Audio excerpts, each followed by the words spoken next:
Guys, ito na yung gwapo ng Quezon. Ando na sa loob, naglilimas ng tubig. Baka sakaling may pakuko, kaya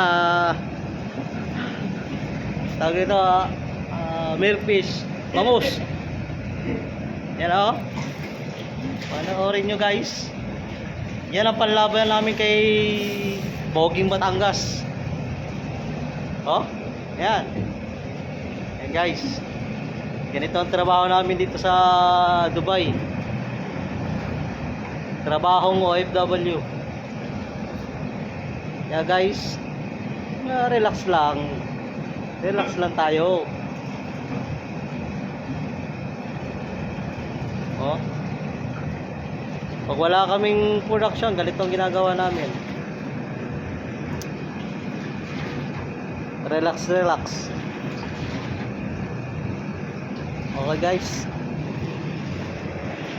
see you another vlog again, and thank you.